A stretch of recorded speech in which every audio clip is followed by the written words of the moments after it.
વિદ્યાર્થી મિત્રો, આજના વિડીયોમાં આપનું સ્વાગત છે। આપણે છેલ્લે વર્તુળ ચેપ્ટરની આપણે ઇન્ટ્રોડક્શન એટલે કે પ્રસ્તાવના જોઈ રહ્યા હતા। હું આપણે છેલ્લે આ વસ્તુ કરી હતી, વર્તુળના બહારના ભાગમાં આવેલ કોઈ પણ બિંદુમાંથી વર્તુળને બે સ્પર્શક દોરી શકાય। આપણે બે સ્પર્શક પણ દોર્યા હતા। હવે આગળ આપણે ચાલુ કરીએ।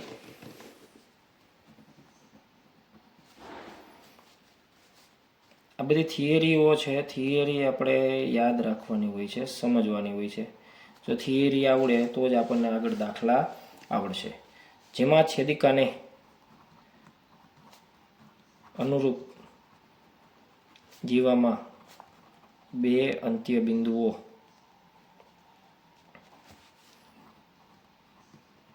સંપાતી હોય એવી છેદિકાનો વિશિષ્ટ કિસ્સો એ વર્તુળનો સ્પર્શક છે। જે આ વસ્તુઓ બધી યાદ રાખવાની કે ભાઈ આ વિશિષ્ટ કિસ્સો છે। શું તો કે જેમાં છેદિકાની અનુરૂપ છેદિકાને અનુરૂપ જીવામાં બે અંત્ય બિંદુઓ સંપાતી હોય તેવી છેદિકાનો વિશિષ્ટ કિસ્સો એ વર્તુળનો સ્પર્શક થાય। પછી આગળ જોઈએ આપણે છેદિકા શબ્દ આવ્યો તો છેદિકા કોને કહેવાય? વર્તુળની છેદિકા। વર્તુળને બે ભિન્ન બિંદુઓમાં છેદતી રેખાને વર્તુળની છેદિકા કહેવાય। આપણે વ્યાખ્યા નથી લખતા પણ એની આપણે આકૃતિ દોરીએ એટલે આપણને ખ્યાલ આવે શું કહેવા માંગે છે।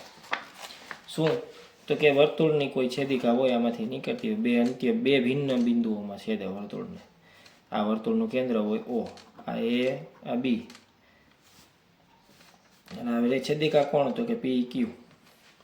આ PQ રેખા છે એ વર્તુળને A અને B અલગ અલગ બિંદુમાં છેદે છે, તો એને કહેવાય વર્તુળની છેદિકા અને છેદ બિંદુને કહેવાય A અને B, બરાબર।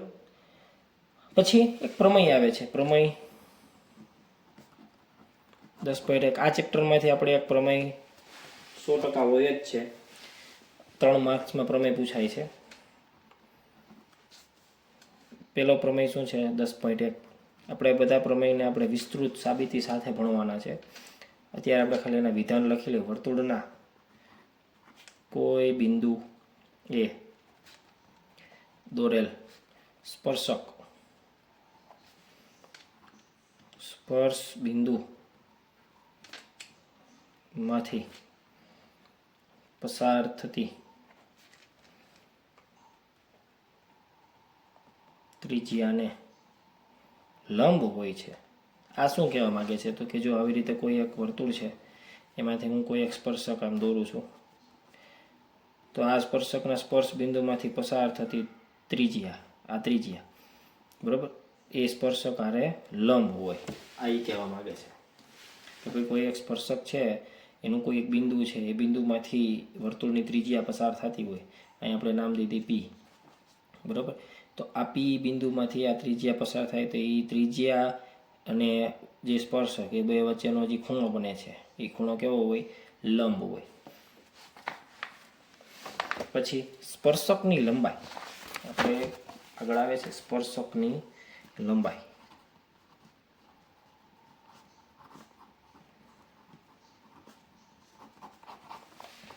શું છે? તો કે વર્તુળની બહારના બિંદુ P અને P' માંથી દોરેલ સ્પર્શકના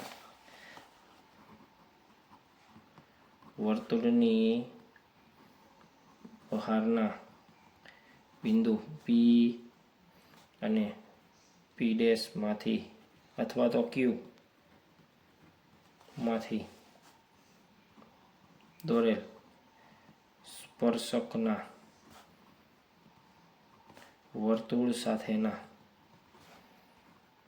સ્પર્શ બિંદુને જોડતા રેખાખંડની લંબાઈને P થી વર્તુળ પરના સ્પર્શકની લંબાઈ કહે છે। સ્પર્શકની લંબાઈ કઈ રીતે મળે? તો કે વર્તુળની બહારના બિંદુ પી અને જે આપણે વર્તુળની ઉપર જ્યાં સ્પર્શ કરતું હોય બિંદુ, એ બિંદુ પી ડેશ કયો અથવા ક્યુ કયો અથવા એ કયો, એમાંથી દોરેલ સ્પર્શકના વર્તુળ સાથેના સ્પર્શ બિંદુને જોડતા રેખાખંડની લંબાઈને પીથી વર્તુળ પરના સ્પર્શકની લંબાઈ કહે છે. સમતલ પછી આગળ આવે છે.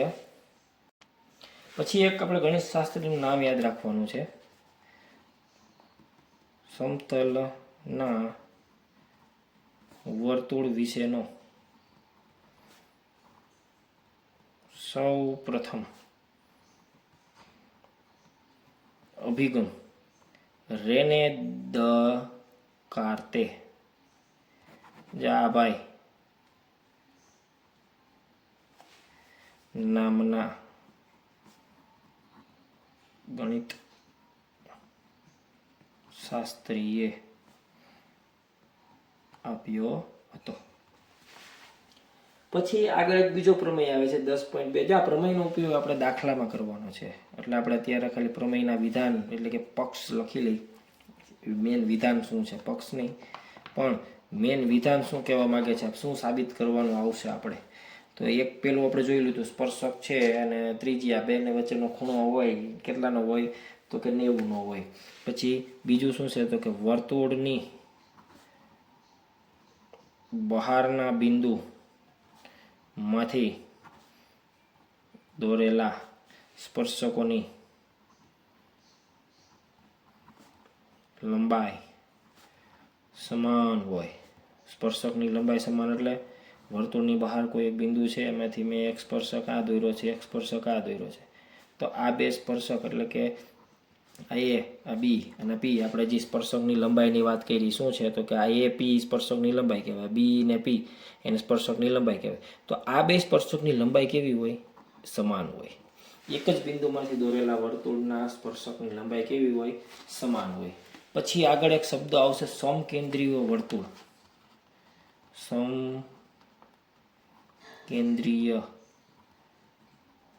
વર્તુળો જે બે વર્તુળના કેન્દ્ર સમાન હોય. ક્યાં બે? તો કે એક વર્તુળ આ છે, બીજું વર્તુળ આ છે, અને કેન્દ્ર સમાન હોય. સરખું નથી પણ આપણે સમજી લેવાનું કે આ વચ્ચે એક નાનું વર્તુળ છે, એની ઉપર બીજું મોટું વર્તુળ છે, પણ એની ત્રિજ્યા કેવી હોય? ભિન્ન હોય. એકની ત્રિજ્યા આ છે R1 R અને બીજાની ત્રિજ્યા આપણે R1 રાખીએ. ત્રિજ્યા અલગ અલગ હોય પણ કેન્દ્ર એક જ હોય. તેને શું કહેવાય? સમકેન્દ્રીય વર્તુળ કહેવાય. ખબર પડી? ચાલો, એના પછી એકરૂપ વર્તુળો શબ્દ આવે છે. શું શબ્દ આવે છે? એકરૂપ વર્તુળો. જે બે વર્તુળના કેન્દ્ર સમાન હોય પરંતુ જે બે વર્તુળના કેન્દ્ર ભિન્ન હોય પરંતુ ત્રિજ્યા કેવી હોય? એક સરખી જ હોય. એનો મતલબ શું થાય? કેન્દ્ર ભિન્ન એટલે એક વર્તુળ છે, અહીંયા આ બાજુમાં બીજું વર્તુળ છે, કેન્દ્ર ભિન્ન છે પણ એની ત્રિજ્યા કેટલી હોય? સરખી જ હોય. આની ત્રિજ્યા R હોય, આની ત્રિજ્યા R હોય. બરોબર? તો આને કહેવાય એકરૂપ વર્તુળ કહેવાય. કેવા વર્તુળ કહેવાય? એકરૂપ. ત્રિજ્યા સરખી પણ કેન્દ્ર જુદા જુદા. આનું કેન્દ્ર O હોય, આનું કેન્દ્ર P હોય. બરાબર? ચાલો, ત્યારબાદ આપણે એક વસ્તુ આવશે તમારે ત્રિકોણનું અંતઃવૃત્ત એટલે કે ત્રિકોણનું અંતર્ગત વર્તુળ કોને કહેવાય? તો કે ત્રિકોણની અંદર વર્તુળ હોય.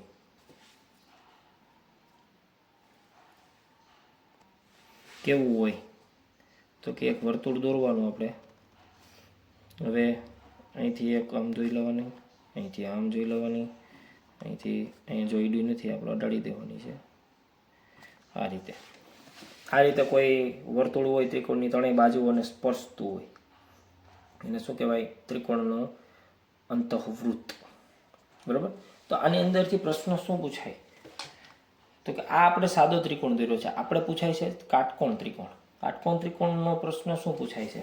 તો કે કાટકોણ ત્રિકોણનો પ્રશ્ન એવો પૂછાય તો કે જો કાટકોણ ત્રિકોણ એટલે કેવી રીતનું હોય તો કે વર્તુળ આ રીતનું જ હોય, પરંતુ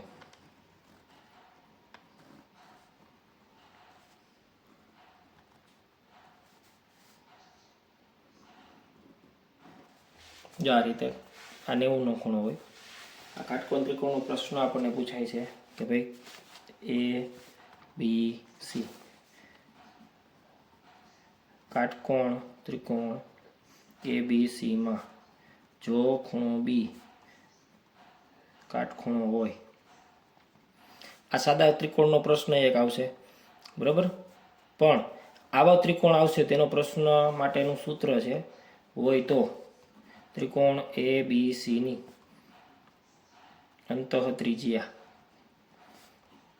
R બરાબર શું થાય તો કે બાજુ ઉપરથી ત્રિજ્યા તમને આપી દે AB વત્તા BC, કાટખૂણો બનાવતી બે બાજુનો સરવાળો, એમાંથી કર્ણને બાદ કરતા અને ભાગાકારમાં 2 કરવાનો, ભાગ્યા 2 કરવાનો એટલે તમને મળી જાય અંતઃ ત્રિજ્યા, એટલે કે આ જે અંદર વર્તુળ છે એની ત્રિજ્યા તમને મળી જાય, બરાબર.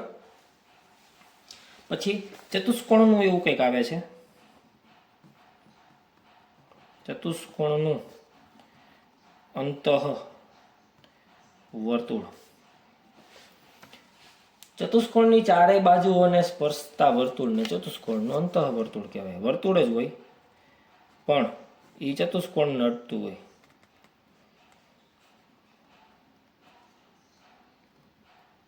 આવી રીતે હોય કોઈ પણ ચતુષ્કોણ, આપણે કોઈ ફિક્સ ચતુષ્કોણ કીધું નથી એટલે આપણે ખાલી ચતુષ્કોણ દોર્યું, 4 બાજુ હોય અને ચતુષ્કોણ કહેવાય. ચતુષ્કોણની ચારેય બાજુઓને વર્તુળ સ્પર્શ કરતું હોય તેને કહેવાય ચતુષ્કોણનું અંતઃ વર્તુળ. અને હજી એક આની અંદર બીજી વસ્તુ શું યાદ રાખવાની છે તો કે જે ચતુષ્કોણનું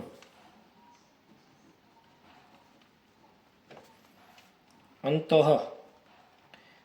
વર્તુળ આપેલ હોય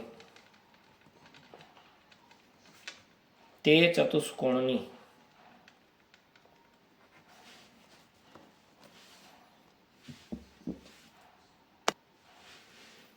સામસામેની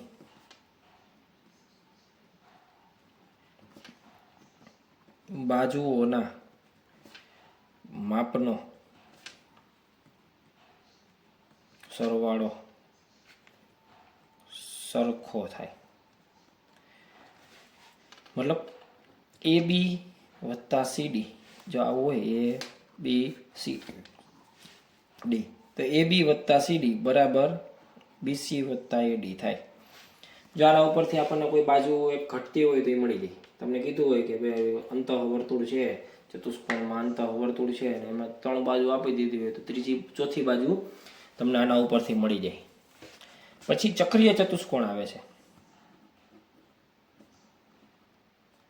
તો ચક્રીય ચતુષ્કોણનો શું નિયમ છે તો કે પેલા તો કહેવાય કોને તો કે જે ચતુષ્કોણમાં ચારેય શિરોબિંદુઓ એક જ વર્તુળ પર આવેલા હોય, એનો મતલબ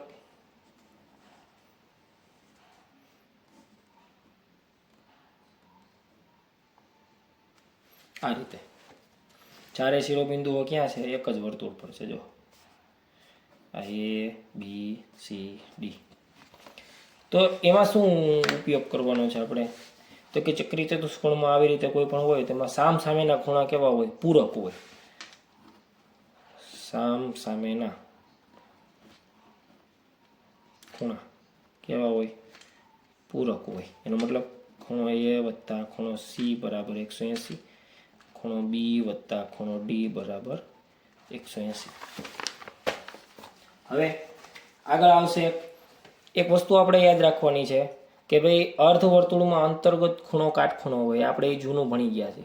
અર્ધવર્તુળમાં અંતર્ગત ખૂણો કોને કહેવાય તો કે અર્ધવર્તુળો એટલે આવી રીતે કોઈ અર્ધવર્તુળ છે, બરોબર, આની અંદર કોઈ પણ ખૂણો બનાવીએ આપણે,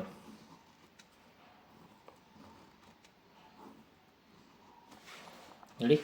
તો આ જે ખૂણો બને છે અંદર આ બધા આ જે ખૂણો હોય કેવો હોય કાટખૂણો હોય. અર્ધવર્તુળમાં અંતર્ગત ખૂણો કેવો હોય કાટખૂણો હોય. તો આ વસ્તુ તમારે ખાસ યાદ રાખવાની છે, બરાબર. હવે આપણે આગળ ચેપ્ટરની શરૂઆત કરવાની છે સ્વાધ્યાય 10.1 થી, બરાબર છે. આપણે નવા વિડીયો સાથે મળશું આપણે, ત્યારે આપણી અંદર એક પ્રમેય પણ લઈ લેશું અને સ્વાધ્યાય 10.1માં જે આગળ શરૂઆતમાં ખાલી જગ્યાઓ આવે છે, બરાબર, એ પણ લઈ લેશું. આજના વિડીયોમાં આપણે આટલું રાખીએ છીએ.